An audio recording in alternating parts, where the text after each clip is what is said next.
The spring rain fell against the tall windows of Clarence's house, streaking the glass like tears. Inside, the study was a study in controlled chaos. Prince Charles stood by the fireplace, one hand gripping the marble mantel so tightly his knuckles were white. He stared into the flames, but his mind was far away, replaying the scene that had just unfolded in the drawing room. Kate was curled on the sofa, her shoulders shaking with silent sobs. She was trying to be brave, trying to stem the flow of tears that smudged her mascara, but the hurt was too fresh, too deep. Across the room, Camilla was utterly composed.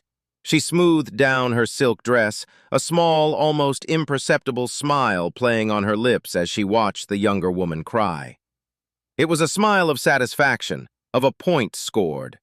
It was that smile, more than anything else, that had ignited a cold, hard fury in Charles's chest that he was desperately trying to contain. The argument had started, as these things often do, over something seemingly small. It was about the upcoming charity gala for the prince's trust. Kate, in her earnest, diligent way, had offered a suggestion for the seating plan. She thought it might be nice to place a young, up-and-coming musician she and William had recently met next to a major record producer. It was a thoughtful, strategic move, the kind of networking the family was supposed to encourage. Camilla had dismissed the idea with a wave of her hand. "Oh, my dear, that won't do at all," she had said, her voice laced with a patronizing sweetness. "These events have a very strict protocol. We can't just shuffle people around based on youthful enthusiasm." The implication was clear. Kate was an outsider, a novice who didn't understand the rules of their world. Kate had flushed, but she persisted politely, explaining her reasoning. William, who had been standing by the window, came to his wife's defense, his voice calm but firm. "She has a point, Camilla. It's exactly the kind of fresh connection the trust should be making." That was when the temperature in the room shifted. Camilla's eyes, usually hooded and languid, sharpened. She turned her focus from Kate to William, and her tone changed from patronizing to pointed. "Fresh connections are all well and good, William, but they must be balanced with loyalty to those who have supported us for years. Something you, of all people, should understand." It was a barbed reference to his mother, to the public's enduring loyalty to Diana, a loyalty Camilla had spent decades trying to overcome. Kate, sensing the attack on her husband, interjected. "That's not fair. William is the most loyal person I know." Her voice cracked with emotion. She looked to Charles, her eyes pleading for him to intervene, to bring some semblance of order and decency to the conversation. Charles opened his mouth, but Camilla was quicker. She turned her icy stare back on Kate. "Fair? You want to talk about fair, Catherine? You have been welcomed into this family with open arms. You have been given everything, a title, a platform, a future. Do not presume to lecture me on what is fair." Her voice dripped with venom. "You have no idea what it took to get here, the decades of scorn, the humiliation. You walk around with your radiant smiles and your perfect hair, the darling of the press, and you have the audacity to tell me what is fair?" Kate looked as if she had been physically struck. She recoiled, her eyes welling up. She tried to speak, to defend herself, but only a strangled sob came out. She buried her face in her hands, the tears finally breaking free. And Camilla just watched her. She didn't move to comfort her. She didn't offer a word of apology. She simply watched. And then that smile appeared. A thin, victorious curve of her lips that said more clearly than any words, "I have waited a long time to see a princess cry, and now I have." That was the moment Charles saw his wife clearly. Not as the wronged woman he had always cast her as in the story of his life, but as a woman capable of casual cruelty. He saw the steel in her, the same steel that had helped her endure the tabloids for years, now turned on the gentle, kind woman his son had married. His jaw tightened. He took a sharp breath, ready to finally speak, to finally tell her that she had gone too far. But before he could, William moved. He walked to his wife and knelt beside her, putting a protective arm around her shaking shoulders. He didn't look at Camilla. He didn't look at his father. He just whispered something in Kate's ear, something meant only for her. Then, he helped her to her feet. As they walked towards the door, he paused, finally looking back. His gaze swept over Camilla, a look of such cold disdain that it needed no words. It settled on his father for a moment, a flicker of disappointment in his eyes, and then they were gone, leaving only the echo of Kate's stifled sobs and the crackling of the fire. The silence in the room was absolute. Charles finally turned from the fireplace, his face pale with anger. He looked at Camilla, who was now examining a vase on the side table, her composure fully restored. "Camilla," he began, his voice low and trembling with a rage he could no longer hide, that was beneath you." He struggled to find the words. "She is family. She is William's wife. You cannot speak to her like that." Camilla looked up, her expression innocent, surprised. "I merely stated a truth, Charles. She is naive. She doesn't understand the complexities we face. Someone needs to tell her." She walked towards him, reaching out a hand to touch his arm. "You're overreacting." It was a simple disagreement. Charles flinched, pulling his arm away. It was the first time he had ever recoiled from her touch. "It was not a simple disagreement. It was an attack. You enjoyed it. I saw you." The words tasted like ash in his mouth. He had spent his life waiting for Camilla, defending her, sacrificing his own happiness and his family's stability for her. And now, in this moment, he was faced with the possibility that the prize he had so desperately sought was hollow. The door opened, and a nervous equerry cleared his throat. "Sir, madam, the car for the theater is here." Camilla smoothed her dress again. "Tell them we'll be 5 minutes." She turned to Charles, her public face back in place. "Come along, darling. We mustn't be late. The show must go on." She walked past him and out of the room, leaving Charles alone with the dying embers of the fire and the bitter taste of a truth he had been avoiding for decades. The aftermath of that evening lingered in Clarence's house like a bad smell. For days, a tense, frosty silence settled between Charles and Camilla. They performed their public duties with their usual practiced ease, smiling and waving for the cameras. But the moment they were behind closed doors, the warmth was gone. Charles was quiet, withdrawn, lost in thought. He replayed the scene constantly: Kate's tears, Camilla's smile, William's look of utter contempt. Camilla, for her part, acted as if nothing had happened. She continued with her social calendar, her lunches, her phone calls. She seemed utterly untroubled, a fact that irritated Charles even more. He wanted her to acknowledge it, to apologize, to show some sign that she understood the gravity of what she had done.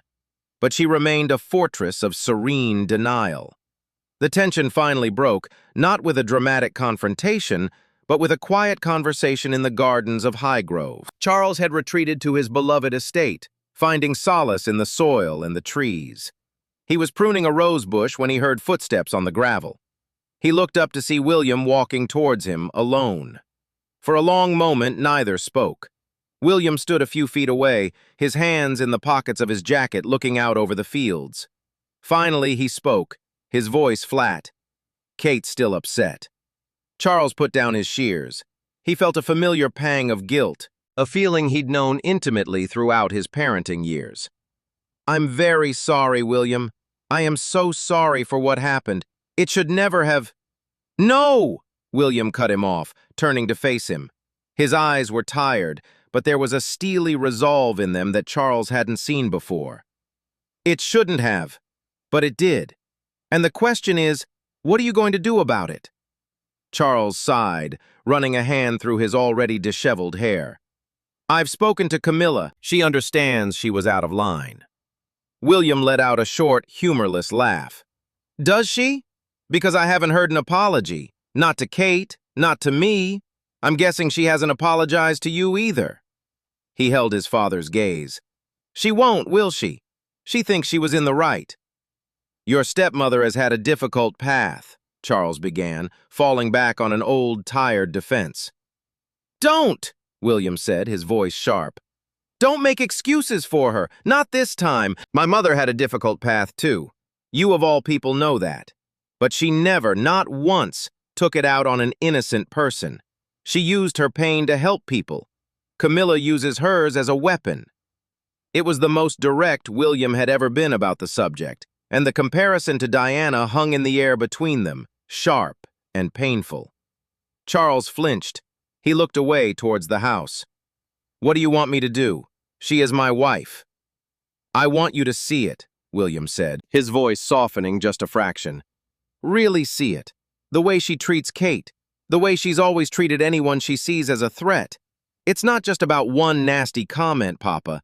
It's about who she is. And I want you to think about what that means for the future. For all of us." The use of Papa, the old familiar term of endearment from William's childhood, made Charles's heart clench.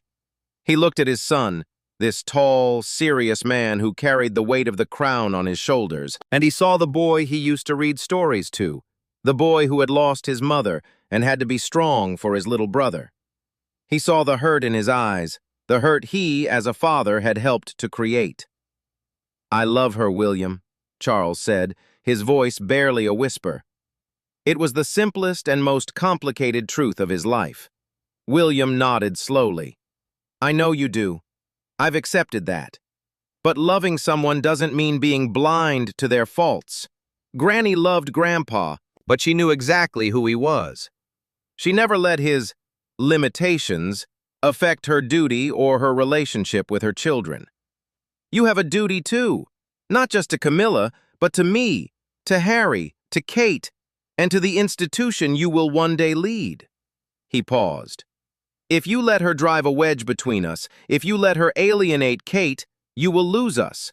And I don't just mean Kate and me, I mean the public's trust. They adore Kate. They won't forgive anyone who hurts her, not even you." The warning was clear. William turned to leave, then stopped.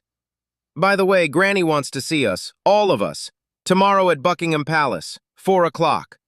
And with that, he walked away, leaving Charles alone with his roses and the profound, unsettling truth of his son's words. The meeting with the Queen was a masterclass in royal diplomacy. The four of them, Charles, Camilla, William, and Kate, sat in the Queen's private sitting room, a space of understated elegance. The Queen herself, small and impeccably dressed, sat in her favorite armchair, her eyes missing nothing. No one mentioned the argument directly. The Queen didn't deal in direct confrontations. Instead, she spoke of duty, of the importance of unity, of the family as an institution that must stand together, especially in times of change. She spoke of the future, of the weight that would one day fall on William and Kate's shoulders, and the example they must set. Her eyes rested on Camilla for a moment, a cool, assessing look. "We all have roles to play," she said, her voice calm and clear, "and we must all learn to play them in harmony. Personal feelings must sometimes be set aside for the greater good." Kate sat quietly, her hands folded in her lap, her eyes red-rimmed but her expression composed. She was the picture of dignified grace. William sat beside her, a solid, protective presence. Charles felt a surge of pride in them, and a corresponding wave of disappointment in himself. Camilla, too, was the picture of composure. She smiled at the Queen, nodded at the appropriate moments, and even directed a few placid, meaningless smiles at Kate. It was a perfect performance. But Charles, sitting beside her, could feel the tension in her frame. He knew her well enough to recognize the rigid set of her shoulders, the slight tightening of her jaw. She was furious at being summoned like a naughty schoolgirl, and she was furious at Kate for being the cause of it. As they left, walking down the long, gilded corridors of the palace, Camilla leaned into Charles, her smile fixed for any lurking footman. "Well, that was a tedious waste of an afternoon. Your mother does love to state the obvious." She gave a small, dismissive sniff. "As if I need to be lectured on harmony by someone who spent her entire reign pretending her own sister didn't exist." Charles said nothing. He walked in silence, his mind a whirl of conflicting loyalties. He loved his mother, he loved his son, and he loved his wife. But for the first time, he was beginning to understand that loving them all might not be enough to hold them together. Time, as it always does, moved on. The frost in the family thawed, at least on the surface. Public appearances were coordinated, smiles were exchanged, and the royal machine continued its relentless, dignified grind.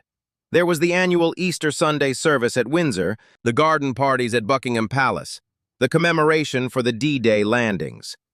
To the outside world, they were the picture of a united family, standing shoulder to shoulder in service of the nation. But beneath the surface, the cracks remained. Charles noticed the small things.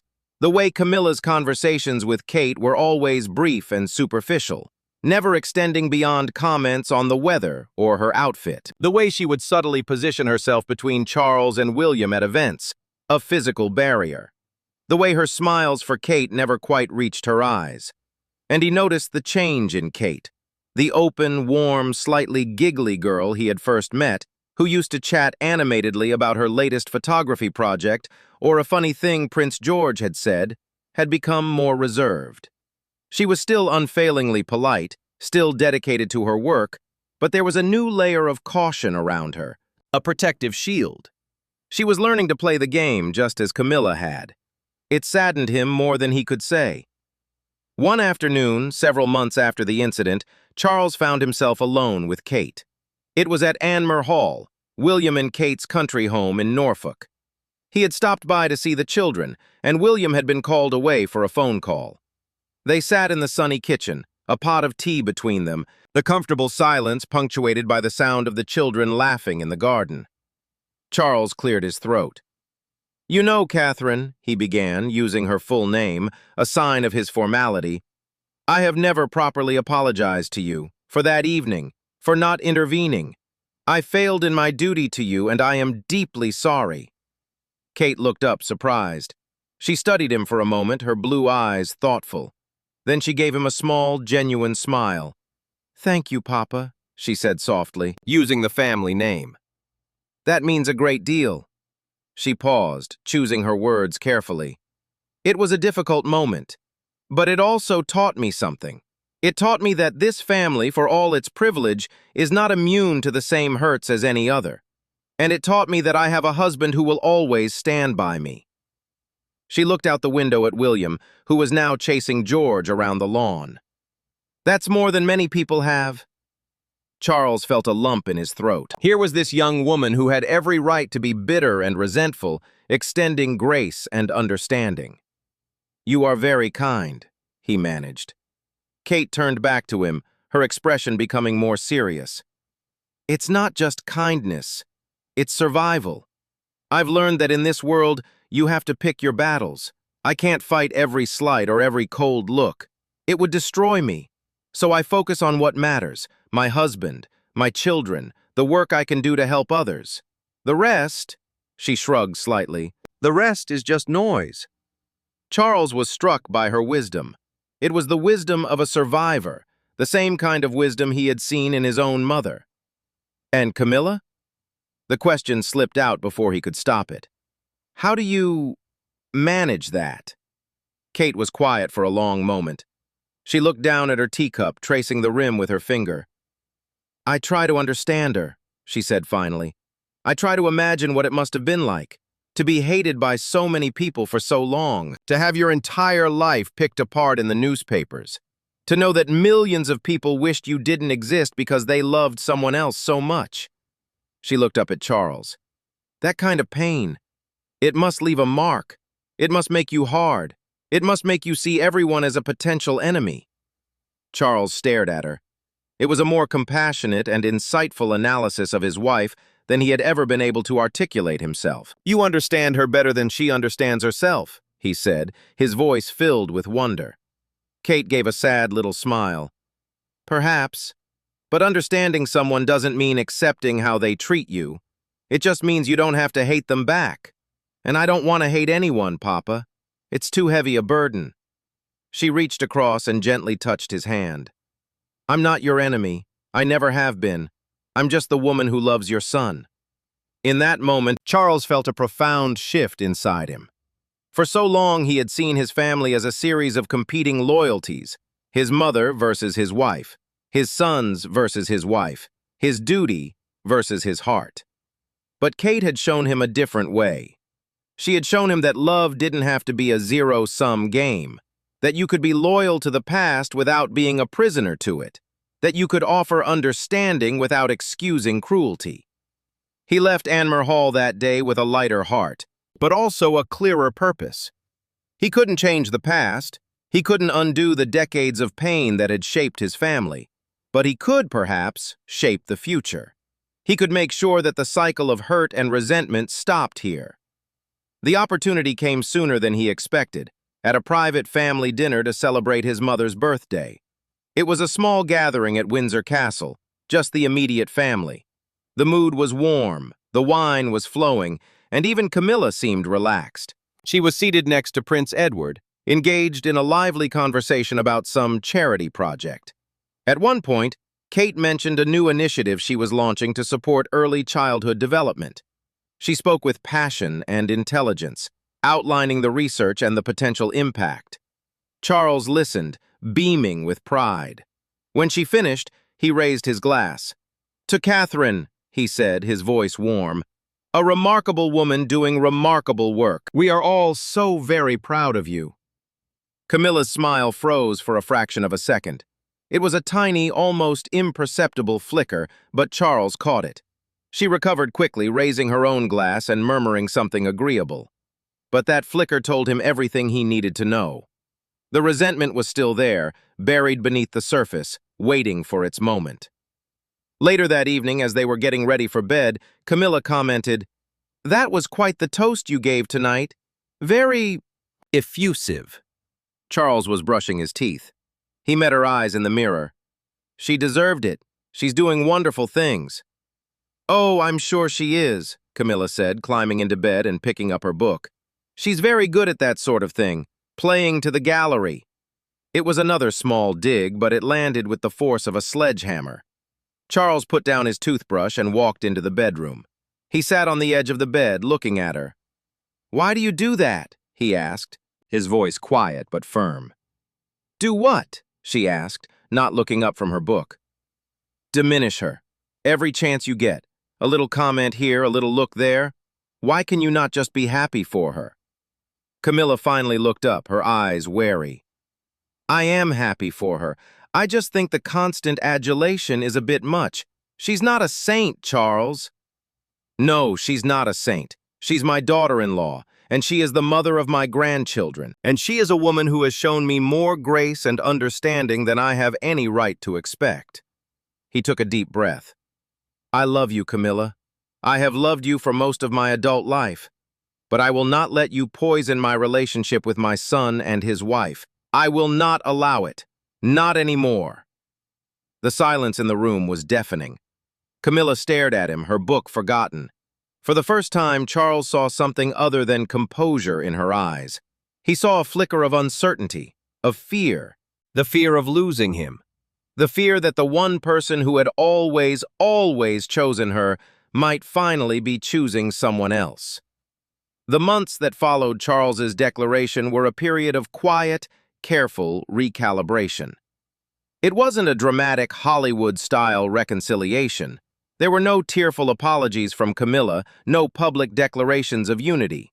Instead, it was a slow, almost imperceptible shift in the family's dynamics. A tectonic movement felt more in subtle vibrations than in any grand gesture. Camilla pulled back. Not in a huff, not in a sulk, but with a calculated grace. She stopped making the little comments. Her smiles towards Kate, while still not entirely warm, became less icy. She seemed to be making a conscious effort to share the stage rather than compete for it. At public events, she would often gesture for Kate to join her in a conversation, or step back to let Kate take the lead in greeting a dignitary. It was as if she had finally heeded the Queen's words about harmony, or perhaps more accurately, as if she had finally understood that her husband's patience was not infinite. Charles watched this transformation with a mixture of hope and wariness. He knew Camilla well enough to understand that this was, at least in part, a strategic retreat. She was too intelligent, too much of a survivor not to adapt. But he also believed, perhaps naively, that it was more than that. He believed that she had seen the genuine pain in his eyes that night in their bedroom, and that it had touched something in her, some long-buried part of her that remembered the girl she was before the decades of scorn had hardened her heart. The true test came with the news of the cancer diagnoses. First, it was Charles himself. The world was shocked when Buckingham Palace announced that the king had been diagnosed with cancer and would be stepping back from public duties. Then, weeks later, came the even more devastating announcement from Kate. She, too, was undergoing preventative chemotherapy. Suddenly, the petty squabbles of the past seemed utterly meaningless. The family was faced with a crisis far greater than any protocol breach or perceived slight. They were faced with mortality. And in the crucible of that crisis, something remarkable happened. The barriers came down. Charles, weakened by his treatment, found a new source of strength in his family. William stepped up, taking on more duties, his bond with his father deepening as they navigated this shared, terrifying experience. They would have long, quiet conversations about the future, about legacy, about what truly mattered. The old formality between them dissolved, replaced by a raw, honest intimacy. And Camilla. Camilla surprised everyone. She became Charles's fiercest protector and his most devoted nurse.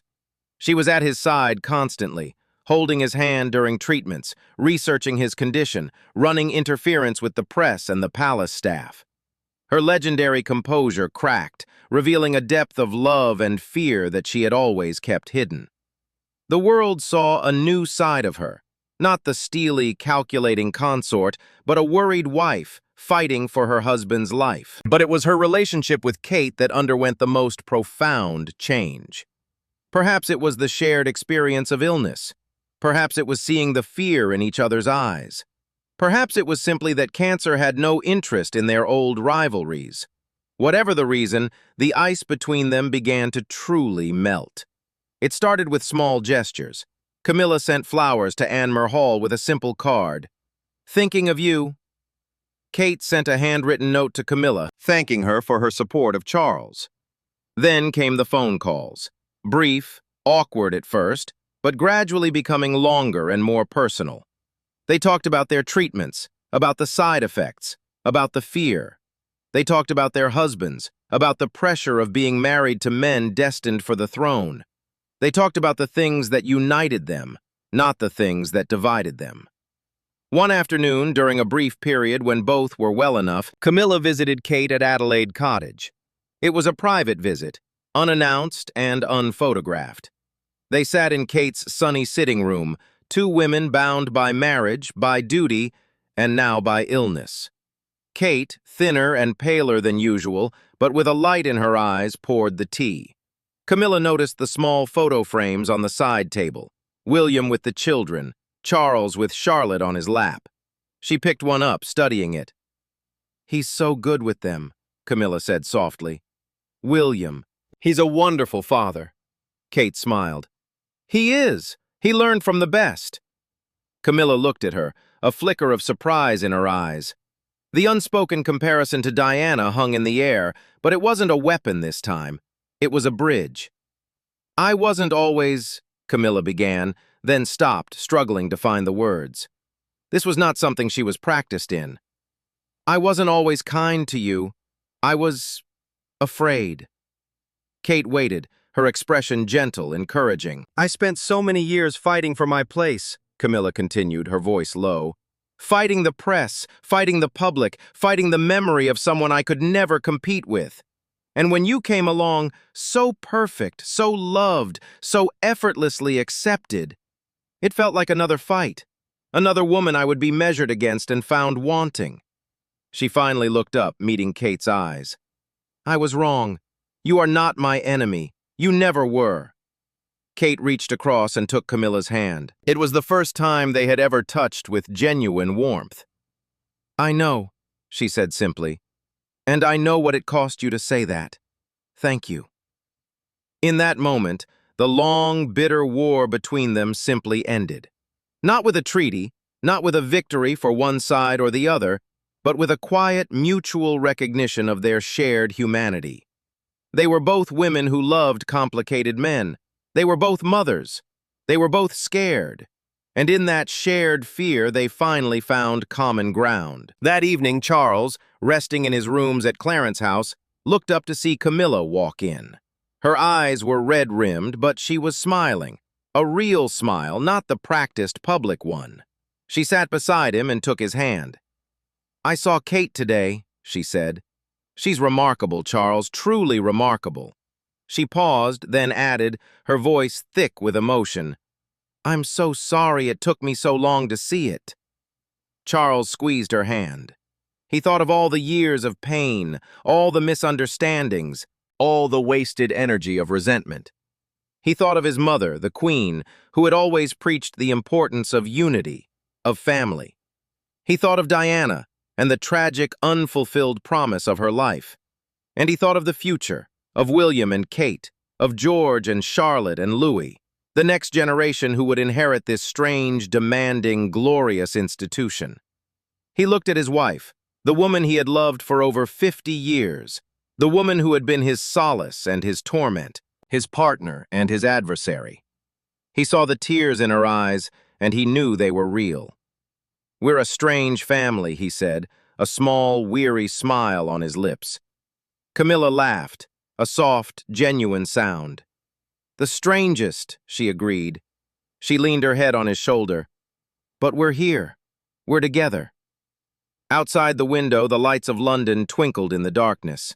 The city buzzed with its endless life, oblivious to the small, profound drama that had just played out in the royal residences. The king and queen sat in silence, holding hands, finally at peace. The tears had been shed, the anger had been hidden, and then, slowly, released. And in the quiet of that evening, a family that had been fractured for generations began, tentatively, to heal.